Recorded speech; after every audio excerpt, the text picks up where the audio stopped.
গ্রামে বেশিরভাগ জায়গায় ভরাট করা মাটি হয়ে থাকে, রাস্তার পাশে হোক বা গ্রামের অন্যদিকে কোনো জায়গা হোক। বাড়ি উঁচা করার জন্য আগে থেকে মাটি হালায় রাখে, ওই জায়গাটায় আপনাদের লোড বিয়ারিং এর বাড়িগুলা বেশি করা হয় গ্রামে। এর ক্ষেত্রে ওই সমস্ত বাড়িগুলা কিছুদিন যাওয়ার পরে টেরাক ধরে, মালিকের ক্ষতি হয়ে দাঁড়ায়। তো এই সমস্ত অবশ্যই আপনারা খেয়াল করবেন যারা বাড়ি নির্মাণ করাবেন।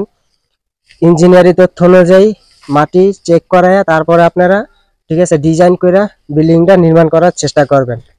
যদি আপনাদের মাটি ভালো হয় তাহলে আপনাদের ওখানে লোড বিয়ারিং বাড়ি করতে পারেন, আর যদি মাটি ভালো না হয় তাহলে ওখানে আপনাদের ফ্রেম স্ট্রাকচার বাড়িগুলা করতে হবে এরকম। তো লোড বিয়ারিং এর বাড়িগুলাই সাধারণত গ্রামে অনেক বেশি হয়ে থাকে। তো আমাদের এখানে ফ্রেম স্ট্রাকচার বাড়িগুলা করা হইতাছে। আমাদের এই ছাদটা হবে কনসেল ছাদ, এবং কি নিচে ফাউন্ডেশন কইরা তারপরে কলমগুলা উঠানো হয়েছে, ফ্লোরে রড বাইন্ডিং করে তারপরে ফ্লোর ঢালাই দেওয়া হয়েছে এখন গাঁথনি কইরা, তারপরে আপনাদের লিন্টেল মিন্টেল কইরা তারপরে আমাদের ছাদটা ঢালাই দেওয়া হবে। গ্রামে যে একতলা দোতলা যে বাড়িগুলা নির্মাণ হয় এগুলো আপনাদের মাটির ক্যাপাসিটি অনুযায়ী তারপরে বিল্ডিং গুলা নির্মাণ করতে হয়। তো অনেকে গ্রামে যে কাজগুলা হয় ইঞ্জিনিয়ার ছাড়াই ঠিক আছে, মাটি তো টেস্ট করা হয়ই না, এবং কি লোড বিয়ারিং বাড়িগুলা গ্রামে বেশি করা হয়।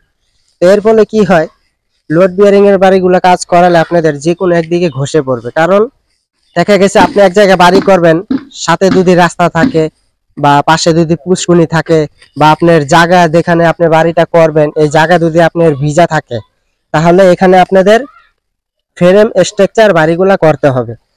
আর যদি ওখানে আপনি মাটি টেস্ট ছাড়াই ইঞ্জিনিয়ার ছাড়াই আপনার লোড বিয়ারিং এর বাড়িগুলা করে দেন, তাহলে দেখা গেছে কিছুদিন যাওয়ার পরে ওই সমস্ত বাড়িগুলা কেরাক ধরে বা কোনো দিকে ঘষে পড়ে। তো এইসব বিষয়ে অবশ্যই আমাদেরকে সতর্ক থাকতে হবে।